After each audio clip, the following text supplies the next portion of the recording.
판사 출신 하나, 검사 출신 하나 함께 붙여야 합니다. 그 말은 반드시 걸러 들으셔야 합니다. 헛돈 쓰게 만드는 말이고 수수료를 받으려는 의도도 있을 수 있습니다. 결과를 바꿔주지 못하고 돈만 받아갈 가능성이 매우 높습니다. 안녕하세요. 형사전문 변호사 조승현입니다. 가족이 형사사건에 엮이게 되면 먼저 두려움이 앞섭니다. 그리고 무슨 수를 써서라도 가족을 감옥에서 그리고 처벌에서 빼내고 싶어집니다. 그러다 보니 주변에서 감옥에서 빼내주겠다, 구속이 안 되게 해주겠다 라는 달콤한 사탕 발림에 넘어가서 거액을 날리는 경우가 많아집니다. 그래서 오늘은 가족이 형사사건에 연루되었을 때 수임 전에 반드시 확인해야 될 내용을 알려드리겠습니다. 수천만 원, 심지어 억대의 돈을 쓰고도 아무런 도움도 못 받는 경우가 많으니 끝까지 집중해 주시기 바랍니다.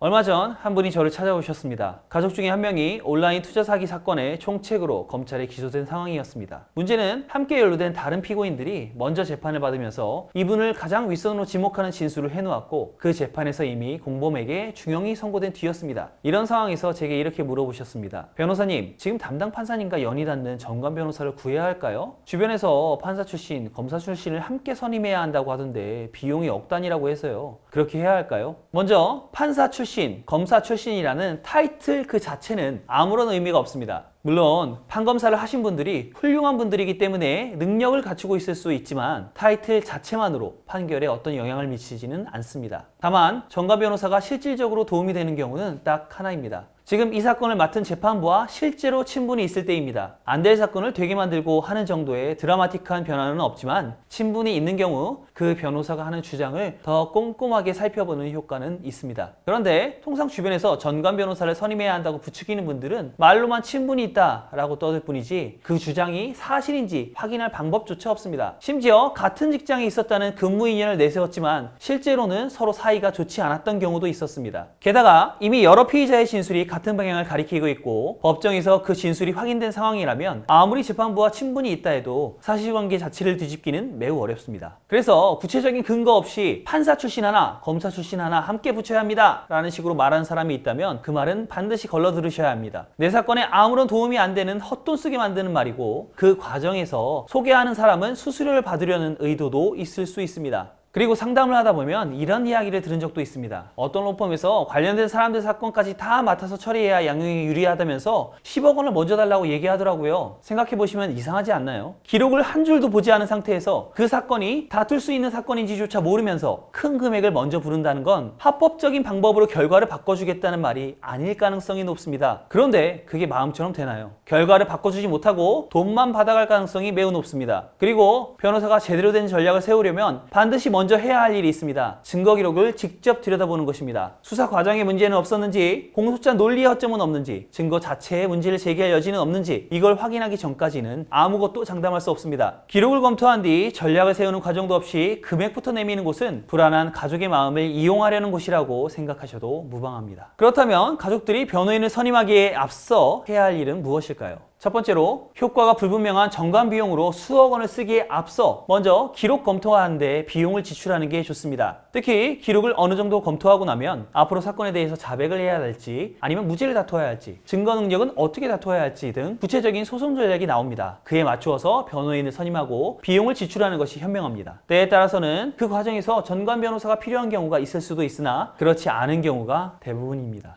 두 번째로 자백을 해야 될 정도로 상태가 불리하다면 거액의 전관 비용을 지출하지 않고 아낀 변호사비만큼을 피해자들과 합의하는 데 사용하는 것이 좋습니다. 합의가 성사될 경우 재판부에서 형량을 정할 때 이것을 반영합니다. 형량이 극적으로 줄어드는 건 아니지만 그 돈을 거액의 전관 비용으로 지출하는 것보다 훨씬 피고인에게 도움이 됩니다. 타이틀에만 기댄 변호사 비용은 결과와 무관하게 그냥 사라지는 돈이 될 수 있기 때문입니다.